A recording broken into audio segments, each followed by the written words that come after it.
Marketing भी जरूरी होनी चाहिए। वो अपने गांव से राशन, कंबल और आग जलाने के लिए लकड़ी से लदे ट्रैक्टर्स और ट्रकों में आए हैं। सुबह वो खाना पकाते हैं, शाम के वक्त वो गाड़ियों में एक दूसरे से जुड़कर बैठ जाते हैं।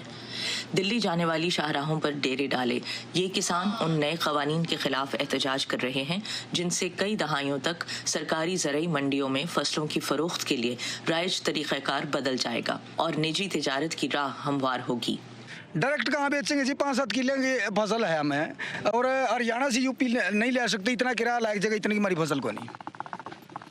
ना दिल्ली ले सकते, ना पंजाब में ले जा सकते, तो वो हमारे नज़दीक 10 किलोमीटर पर मंडी है, वहाँ सुविधा है हमारे को पूरी, और वहाँ हम बेचते हैं।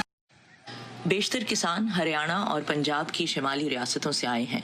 चावल और गंदम पैदा करने वाले इन जरखेज इलाकों में काश्तकार अपना अनाज हुकूमत की मुकर्रर करदा कीमतों पर फरोख्त करते हैं। कृषि सुधारों के मामले में भी वो वज़ीर-ए-आज़म नरेंद्र मोदी की इस यकीन दहानी से कायल नहीं है कि आज़ाद मंडी बेहतर मुनाफे को यकीनी बनाएगी और हिंदुस्तानी ज़राअत को एक जदीद सनत में तब्दील करेगी।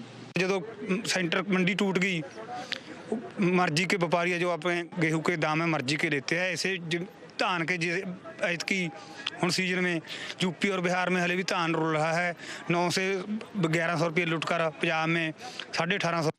काश्तकार, जिनमें से बेशतर छोटे खेतों के मालिक हैं और मामूली आमदनी हासिल करते हैं, उन्हें ये खौफ भी है कि काश्तकारी की निजकारी से सरकारी मंडियों में कमीशन के एजेंटों का खात्मा हो जाएगा। अगरचे इन कमीशन एजेंट्स को अक्सर ज्यादा मुनाफा कमाने पर तनकीद का निशाना बनाया जाता है, लेकिन ये एजेंट काश्तकारों के लिए बीज खरीदने और दीगर माली मुश्किलात की सूरत में कर्ज देकर उनकी मदद करते हैं। यो बिचौलिया है जो हमारा एक ATM है, जो हमें अनाज बेच रही नहीं, तो हमारा ATM है। बच्चा बीमार हो जी हमारा, तो मंडी में गए, अपना आड़ती के हफ्ते पीछे लिया, कुछ भी लेना हो हमें मंडी के थ्रू हमारा काम बढ़िया चल रहा है। ये भी बढ़ानी आज किसान अपने इस मुतालिबे पर समझौता करने को तैयार नहीं है कि हुकूमत उन्हें मार्केट के उतार चढ़ाव से बचाने के लिए कुछ फसलों की कम से कम कीमत को यकीनी बनाए। ट्रैक्टर में जितने भी रहोगे, हमारे रहने का भी ट्रैक्टर में बंदोबस्त है, राशन भी लेकर आए हैं 6 महीने। ये हमें इस काला कानूनी उदन वापिस लेगा, उदन देंगे, चाहे महीना लगो, 3 महीने लगो, चाहे 6 महीने लगो, इतना यहाँ से नहीं।